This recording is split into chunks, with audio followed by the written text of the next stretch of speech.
Alright guys, welcome back to BS Radio for another fantastic episode. Alright, Cedric, start us up on some scientific random stuff. Awesome. In an article published by Scientific Americana, they talk about the war on science in America. Now, specifically, they mention how the White House is not only suppressing, but also restricting and calling out the scientific community in America. Now, the restrictions are mainly based on the budget. Just as an example, NASA gets around $18.7 billion a year. The U.S. military gets $800 billion a year. But we have more affairs that are happening around the world than we do in outer space, correct? Yes, they are very active. Wonderfully so. But just granting freedom to the Freedom whole for world. everyone. But back on track.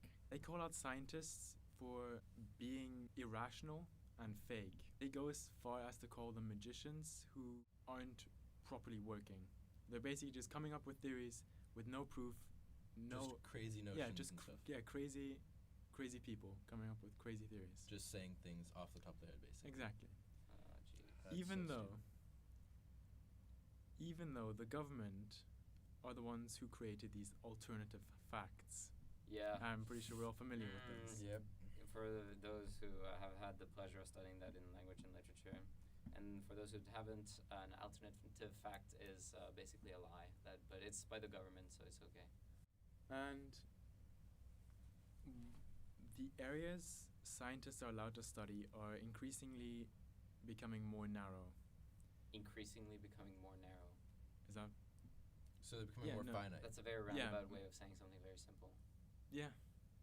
Complicated. But it's fine. It's complicated just like the U.S. budget is. Exactly. Very insane and impractical when it comes to many applications. Wouldn't you agree, Abel? Yeah, and they probably spend a lot on the bureaucracy, on organizing all that. Which is why you need universal income.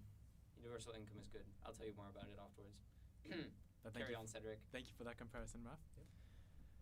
And with the Trump administration in place now, we are going to look forward to more budget or an increase in budget for the army, for social services in benefits of the government. But this also means that there will be a loss in government spending for science issues and science research. So basically they are transferring funds from one end of the budget to another, taking away from the scientific research and bettering of the population through new theories and discoveries by increasing welfare benefits for the government and its other members, such as like pensions and everything, correct? And that's essentially what's happening, yeah. Abel, any comments for this?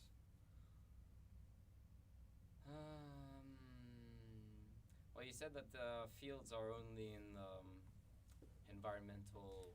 No, not only. Wait, what? Did I miss something? Well, we said that before this recording. But yeah, the environment as well as physics, well, all fields of studies are affected by this. Is there like a common trend that links to them? Like some of them possibly providing insight on the inefficiency or corruption of the government? No. Then why that? Not as far as I'm concerned. Why would they block it then?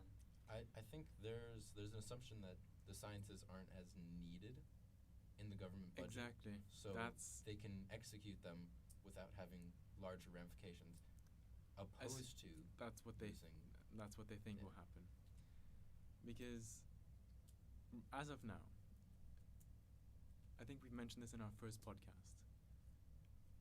The Trump administration has put someone in place for protecting the environment who doesn't believe global warming exists and doesn't want to regulate any CO2 output. Like, China has taken like huge steps to improve their global carbon footprint. In what ways? China? Oh, they've done a bunch of stuff. They've taken great lengths to reduce emissions from industries and households. Very wonderful statistic was put out if Australia reduces its carbon emissions by 99%, that would be equivalent to, I believe, China reducing theirs by 1 or 2%. So it's a very interesting field that you should really investigate more. Thank goodness for China stepping up, honestly. Yeah. But I think the two greatest emitters in the world are China and the America. US. Yeah. So America needs to step up their game. And budget for science. I think they have the budget, but Yeah, they just don't want to. they're just spending give it the on budget, freedom. Anyway, moving on to your topic, Apple. Moving on to my topic. Oh, right! Universal income. So for those who don't know, which is pretty much everyone, I think, except for me, universal income is, well, not exactly a new idea, but it's been popularized recently as the idea that everybody earns a minimum income, no matter what they do in life. So even if they don't work, they earn money. So basically, communism. I hate to call it out like that, but that kind of seems like what it is. No, because communism has a whole new different system. So hold on. Okay, so what you're saying is basically everyone receives a base welfare. Yeah. To ensure that they have enough means for life, such as Yeah, because water and communism works as everybody gets a set amount, and that's it. They can't aspire for anything else. in Cuba, taxi drivers and doctors make the exact same amount. Yeah, well, that's ridiculous. That's communism. That's That's- ridiculous, and it's unhealthy because it doesn't inspire progress and innovation. But anyways, so the universal income is an idea that people earn a minimum amount, and that if they choose to work, they can earn more off of that. But the biggest ramification of getting of having this system and implementing it in a country is that it would essentially eliminate poverty. So if there's a base income that's just above the poverty, would you say poverty boundary? Poverty line probably keeps it very simplified. Yeah. Like a certain set amount of money. Yeah. So below a certain amount, people are considered poor. So if that amount is given to them by the government, well, they would no longer be poor. But wouldn't this also inspire a lack of work? Which would Exactly. create a huge deficit in the country's. Well, here's the beauty of it.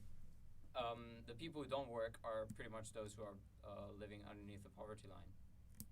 Those who do So- work, even if it's just really bad jobs, they're at least they're able to earn minimum income. So, So- do they have to work a certain job? No, they don't have to work. So That's everyone gets the same amount of money. yes. However, this amount of money wouldn't be enough to sustain oneself. Yes, it would be. As in, yeah, for necessities, obviously. Yeah. But Well, of course, you wouldn't be able to buy a Ferrari, but Yeah, you'd be that's- able to like have provide enough food for your and basic water. needs, and probably well, that's where the complication comes in. Do children earn it, and or do parents earn an extra amount? for the children. But Yeah, and these are different variations of this system, and pretty much the whole thing is at an experimental phase. Finland is doing a pilot right now. Oh, I heard in some villages they've introduced this. No, it's in one city, Oh, 2,000 individuals. So randomly selected homeless people were given, are being given. It's started on the 1st of January. It's going to go on for 2 years. 2,000 individuals are being paid a minimum amount every month. okay. And they're pretty much Do you happen to know how much this minimum amount is? Finland crowns. No. Well, let me just look this up just quickly. Yeah, actually. While he's looking that up, I have a quick question. But if It's not a they- lot though. If they do receive a base amount of money, and that is enough to sustain life, what's saying they won't just not work, and the work ethic would be destroyed? Well, that's what's already happening, isn't it? Yeah. People We are have lazy, the- won't work. We have that with the welfare system in the U.S. we And have- why would it be an improvement? Well, it would be an improvement because these people are already being taken care of by welfare. so we're giving them They're more already money. they're already given welfare, and in this new system of universal income, there will be no welfare. You're not given houses. You're not given special allowances. You're just given a set amount of money, and khalas, you have to manage your own. It basically sounds like welfare with a lot more hoops. Because No, I a lot understand. less steps, I which makes it a understand. lot cheaper for the government because they don't have to regulate everything. No, but I understand that they don't have to regulate everything. However, they do have to give a set amount of money, and all that regulations was to basically give that set amount of money in ways that it wasn't just $17,000. Basically, that's a random number. It's not based on any statistics. They were just given that amount of money because they could run off and spend it on getting a job, cleaning up their life, and having living like arrangements, or they could spend it on cocaine and Yeah. drugs and many other worse things. Of course, this is all theoretical because it's very difficult to go over and draw the line where humans will obey by certain rules. Well, And we're only- that's just I mean, those people will just die out, I guess, because that's what happens when you don't work and make no effort to sustain yourself. Universal income isn't going to change human nature, but it's going to change our society in significant ways if it's implemented, which it honestly probably isn't because there are complications. And for those who care, the basic income is set at 560 euros per month, which is roughly $587 a month. Which is not a lot, guys. It's not a lot. Yeah. Like, if you're not given a house or anything else, that's not a lot. So, yeah, keep studying. So around 580, you said? Yeah, $587, yeah. Okay, so that's 580. Let's say in the U.S. you work 8-hour work days at minimum wage, which is $8 to $9 in some states. Times 8 times 5, and that's times 20. Say you work 20 days. Yeah. Around 20 days. Okay, so you're making around. Yeah, that's hardly anything. Yeah.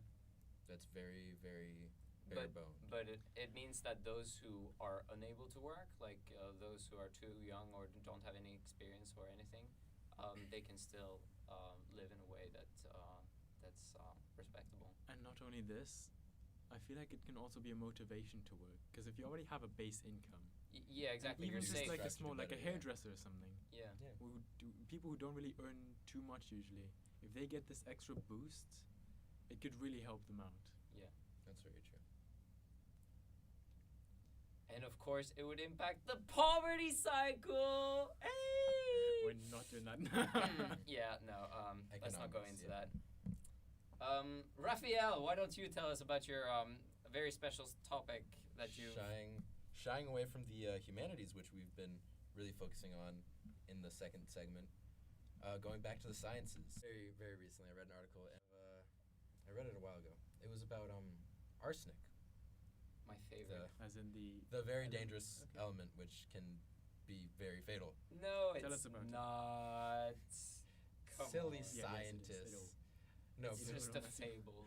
but Actually, there are rice plants actually, which are being studied. A what? There are rice plants which are being studied in Boston. I don't know, it's like Boston. Why would you grow rice there? Like biryani with arsenic toppings? Actually, biryani, which resists arsenic toppings, and it's actually quite phenomenal. Apparently, there's an enzyme that actually works in the root, which absorbs enough of the arsenic from the soil, which is of course easier to be like drawn into the plants when there's very damp and water-filled paddy fields. Mhm. So once it actually absorbs it, once it reaches a certain capacity, it can actually discharge or excrete it back into the soil so that it won't actually be poisoned and keep the poison with it. And I think this is actually quite phenomenal.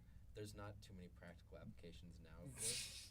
But- Yeah, I was gonna ask about that. Like, a But- plant absorbs arsenic and puts it back out. However, with further Wonderful. research into it, there could be possibilities such as anti-arsenic pills, which can actually go through your body and absorb some of these very deadly toxins and be able to contain them in a safe manner. We have arsenic, a lot of arsenic in our bodies.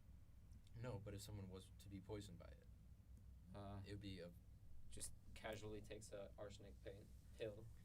You know, now that you say that, interesting fact. okay. Let's hear about this. My teacher told this to me in. Your teacher told you this? He was a biologist, and he told me that homeopathy. I'm not quite sure how to pronounce it. Homeopathy in English, yeah. There you go. I know the German pronunciation, so I guess. And basically, what they used to do, they used to take a sample of arsenic and dilute it, and dilute Okay. it further and further and further until it wasn't deadly to the human body anymore. And then expose the human body to it? Then they mix it with sugars and just stuff which your body can easily digest. And their theory was if you dilute it enough, it'll be healthy for you. But didn't we say that about, like, other poisonous things, like Tobacco. tobacco and lead and mercury? We did. I don't think anybody has ever tried. Napoleon died because his medical advisors gave him mercury. Oh, same with a lot of And lead. Chinese Well- emperors back in the days. Somebody lost their job. Somebody lost their life. Many people lost their lives. Same difference. But yeah, it's a constant strive to be more healthy, I guess it would be, Yeah. has brought about some scientific mysteries which elude us now because it seems like such a terrible concept to participate in. But at the time, we perceived them as quite easygoing and not harmful. So, who knows? In several years, we might end up finding out that overexposure to certain chemicals might be extraordinarily deadly. Yeah, and we would still keep on drinking it. Yeah, that's true. We would continue to drink it, knowing the human race. We have made a lot of mistakes in the past, And we'll And we'll continue to make continue to. mistakes. but that's human Which nature, could be battled which could be battled. by funding the scientific community a bit more. Well, there you go. Full circle. We've gone full circle. Well, thank you so much, and everyone. I hope you have a great week and just a great life in general, and I hope everything goes quite well. Get through the adversities which will face you, though. We're all beautiful people, no matter what they say. Okay, you know. Words. Raphael, stop recording, please. I'm not gonna stop recording. A Just big, gotta a drag big this thing out. is Cedric, yeah. turn it off. No, Cedric, Nah, don't it's turn it okay. off. You don't want to turn it off. Nah, I love Do this weekly, guys. Come back every few weeks because maybe stuff won't be posted. There's a backlog right now, so Yeah. expect Raphael. a double post. That's my apologies. Yes, I Raphael. also got in a surfing accident very recently. Just Quite kidding. horrific. He's been very sick lately, and he's our chief editor. So please wish him happy health and happy editing. happy health. Thank you. Yeah, that's what you say in some cultures. It's really. Oh, really? But like when it translated directly, it's happy.